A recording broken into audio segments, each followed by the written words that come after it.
Hello guys, welcome back again to my YouTube channel. My name is Dorothy. In today's video, I'll be showing you how to cut and sew this inner net top or blouse. You can literally wear this underneath your sleeveless dress or under a corset dress. I see a lot of people wearing it underneath their corset dresses. So if this is something you would like to learn, please watch this video to the very end so you don't miss out on any detail. If you are coming across this channel for the first time, you are welcome. On this channel, I post videos on pattern drafting and sewing tutorials. If this is something you are interested in, hit the subscribe button, turn on the post notification so you get notified when I drop new video. Now let's get started with the video.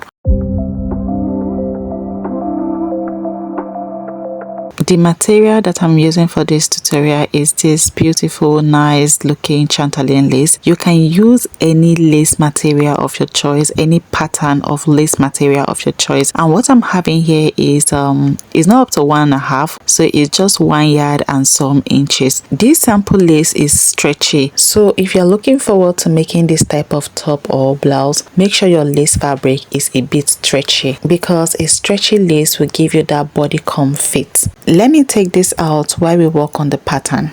On my pattern paper, the first thing I'm going to do is to row an horizontal line. This horizontal line is going to serve as the starting point, or let's say the shoulder line. Now on this shoulder line, the first thing we're going to do is to mark our neckline measurement. The neck width I am working with is 3 inches. So on the shoulder line, I'll simply place my measuring tape like this and I'll mark 3 inches. Coming down from the shoulder line, I'm going to come down by 3 inches again for the neck depth. This is the front line neckline. Then for the back neckline, the neck width remains 3 inches while the neck depth is 1.5 inches. Now I'm going to use my curve ruler to connect the points together to create a round neckline. So the first neckline I will be creating is the front neckline like this. After that, I'm going to adjust my ruler like this to create the back neckline. On this pattern paper, we'll be drafting the front and the back pattern together. So let me label this neckline. So here is the front neckline while here is the back neckline, and this horizontal line right here is the shoulder line. Now let's mark our vertical points. I'll simply place my measuring tape on the shoulder line like this, and I'll come down by 10 inches for the bust length measurement, and for the length of the top I'll be coming down by 18 inches from the shoulder line, and I'll mark it. Now I'm going to use my ruler to connect all these points that I have marked horizontally. Let me label this line as well. So here is the bust point and here is the length of the top. On the shoulder line or starting line, I'm going to mark half of my shoulder measurement there. Half of my shoulder measurement is 7.5 inches. My shoulder measurement is 15 divided by 2 is 7.5. So on those points I marked 7.5, I'm going to come down by 8 inches for the armhole line. Now to get the armhole line measurement, you simply divide your bust circumference measurement by 6 plus 1.5. So whatever figure you have, that is your armhole line measurement. Now I'm going to use my ruler to connect this point together on a straight line. Now this straight line is the armhole line, and I will extend this line horizontally like this, and this horizontal line is the chest line.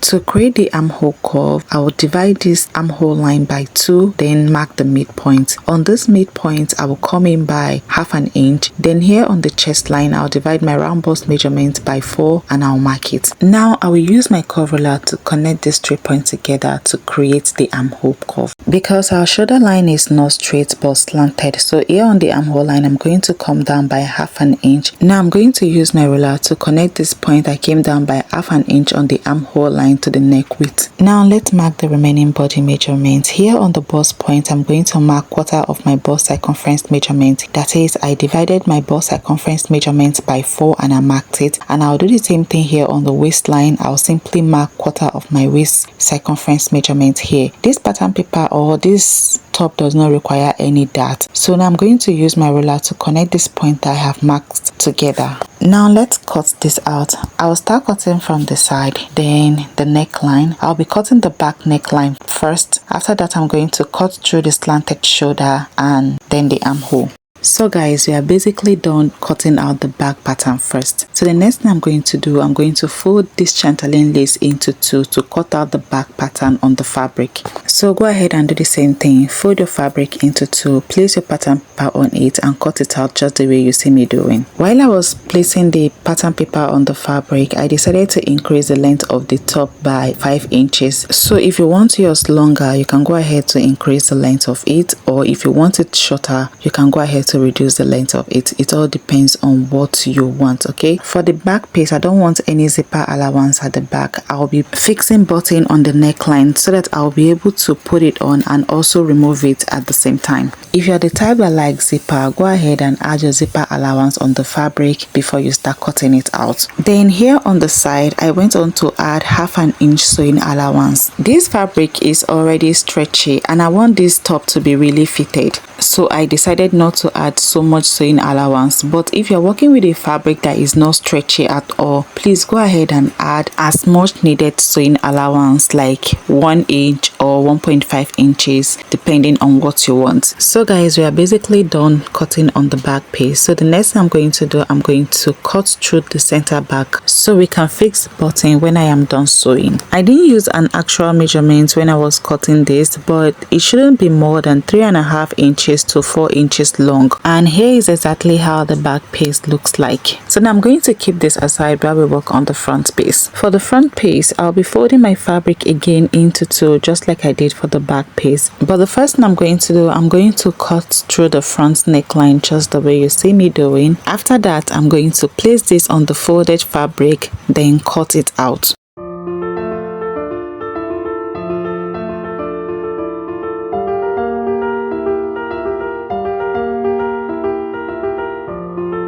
So guys, we are basically done cutting out the front piece, and here is exactly how it looks like. The next thing we are going to be doing is to sew these pieces we have cut out. To sew this, for the neckline, I'll be using my bias tape to pipe the neckline. So I'll simply fix my bias tape around the neckline just the way you see me doing. After that, I'm going to head over to the sewing machine to fix the bias tape on the neckline, and I'll be doing the same thing to the back pieces as well. You can actually pin this down before you take this over to the sewing machine to do it, but I don't want this video to be too long, so I'll just take this over to the sewing machine and fix the bias tape on the neckline. So guys, this is what I have after I was done using the bias tape to turn the neckline, and I also did the same thing to the back pieces as well. You can see how neat this look. Now the next thing we are going to do is to join the shoulder. I will place the front and the back pieces together, right side facing each other. I will arrange the both shoulder together, then I'll take this over to the sewing machine to sew the shoulder, and I will also do the same thing to the second side as well. I will arrange the both shoulder together, then sew it.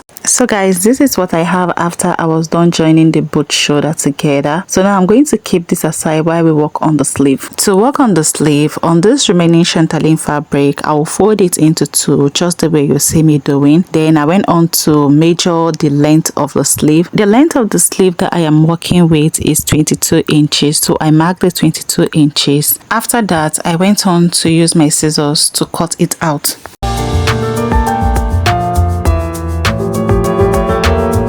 To create the sleeve curve, on this side where there is an opening, I'm going to come down by 2.5 inches. After that, I'm going to use my free hand to create the sleeve curve just the way you see me doing. Now let's cut this out. After cutting out the sleeve curve, I'm just going to hold the midpoint of the sleeve like this and notch it. Sorry, I had to turn the sleeve over like this so I can work freely. The next thing I'm going to do is to measure around the sleeve curve to make sure that what I'm having here on the fabric is the same as that of the pattern. So I'll first of all measure around the pattern armhole. On the shoulder line, I'm going to come down by 1/2 inch. This 1/2 inch I'm coming down on the shoulder line is what we use in joining the both shoulder together. From the 1/2 inch, I measure around the armhole like this, and what I'm having here is 9 inches. So on the sleeve, I went on to measure around the sleeve curve just like this, and what I'm having here is 9 inches plus 1/2 inch extra allowance, which is very much okay for me. From the sleeve cap, you're going to come down by 8 inches for the round sleeve length. On that point of the round sleeve length, you're going to divide your round sleeve measurement by 2 and mark it. For me, my round sleeve measurement divided by 2 is 6 inches. edges, so I mark that on that point. Then on the length of the sleeve, I'm going to divide my round wrist measurement by 2 and I'll mark it. My round wrist measurement divided by 2 is 3.5. Then I added half an inch for sewing allowance. Now I'm going to use my chalk to connect the points together just like this. Now let's cut this out.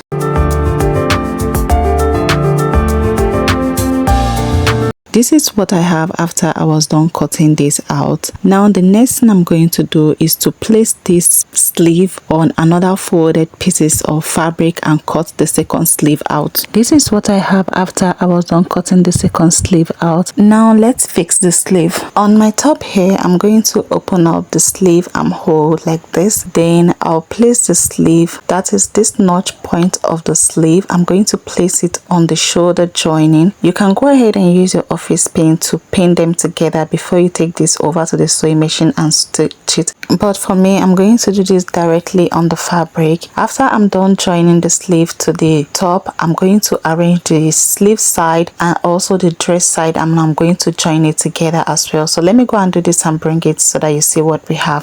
This is what it looks like after I was done joining the sleeve to the top, and I also went on to join this side, starting from the sleeve side all the way down to the bodice of the dress, and I went on to do the same thing to the second side as well. Now our net top is almost ready. The next thing we are going to do, we're going to take this over to the weaving machine to weave the edges so that it doesn't fray or loose. Let me turn this over to the right side so that you see what it looks like. This is what it looks like on the right side. You can see how beautiful and how neat this looks. You can decide to go ahead and fold the length, but for me I'm going to be weaving the length of the top, or you can do both, you weave then fold. But before I take this over to the market to weave around the inner and also the length, the next thing I will be doing is to tack this button on the back neckline. I will use my hand needle to fix this. Now to tack this, the first I'm going to do, I'm going to separate the both button from each other. Then I'll place one on this side just the way you see me doing. After then I'm going to use my needle to tack this down. After you're done tacking the button, you're going to tighten up the thread properly so that it doesn't lose after. Now cut the rope, then tighten the rope edge again. After that, you're going to place the second button on the second side, then you're going to tack it down. After tacking the button, tighten up the rope, then cut it out, and we are basically done tacking the button. You can see how nice this look. Now the final thing that I'll be doing for this top, I'm going to take this to the market, then I'll weave around the inner and also the length, and we will be done. So guys, this is what I have after I was done weaving the inner of this top, which is mostly the side, so you can see how it looks. And I also went to weave the length. You can see how neat it is. If you want, you can go ahead and fold the length again, but for me I'll be leaving it like this. Let me turn this over to the right side so that you see what it looks like. This is what it looks like on the right side. You can see how beautiful it looks. Thank you so much for watching this video to this point. If this video was helpful, give this video a thumbs up. And if you have any question regarding this tutorial, leave your question in the comment section and I will respond to it. If you haven't subscribed to this channel yet, please do well to subscribe, turn on the post notification so you get notified when I drop new video. For now, bye. See you all in my next video.